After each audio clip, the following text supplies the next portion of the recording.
you guys are hopefully are very often getting out CBA Form PS1As and all the addendas, and you're writing up deals. At least I hope you're all doing that. And whenever you do that, you are potentially engaging in the unauthorized practice of law. As an example, right now, I'm dealing with a broker who has listed a property who is contemplating transferring to another brokerage. You all, I hope, realize that the listing is owned by the brokerage and not by the broker.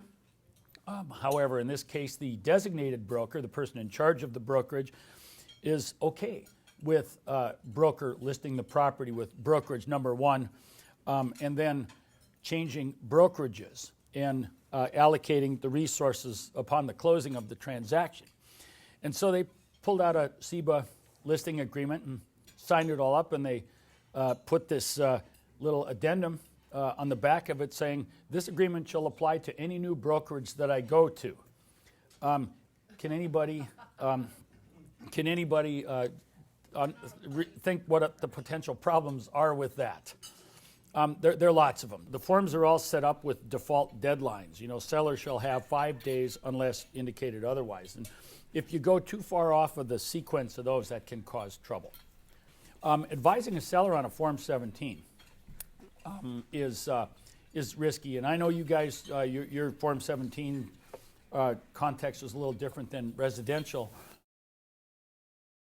The law of seller disclosure is really continuously in flux.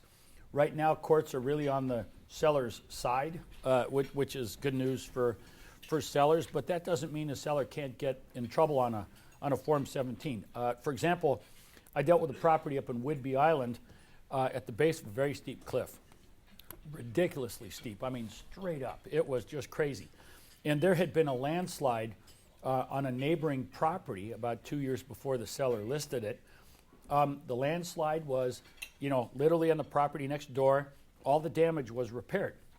There's a question on the Form 17 that says, is there any damage to the property because of soil movement, erosion, beach action, or landslides, or whatever the question is? And the broker said to the seller, well, the landslide didn't occur on your property, and there is no damage because the damage was repaired. So go ahead and check no.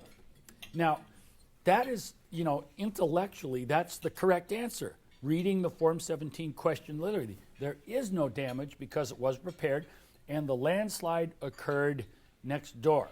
Okay. Now, I think most lawyers would tell you, say in the end comments of the Form 17, there was a landslide 2 or 3 years ago on the property. It was within 2 feet of the property line. The damage has been repaired. The purpose of the agency statute is to legalize dual agency for real estate brokers. It's RCW 1886. You all have the pamphlet, The Law of Real Estate Agency, that you're required to give to, everybody that you come into contact with in the course of a real estate transaction. That statute replaced the common law of agency with a set of statutory duties. So, and the statute actually has, in my opinion, others may disagree, the statute actually has a 100% success rate. You comply with the statute, you're not going to get sued. Or if you get sued, you're going to win. It's a very well-written statute. And they've made a few changes over the years. But what the statute does, if you had one sentence to describe the statute, it legalizes dual agency for real estate brokers.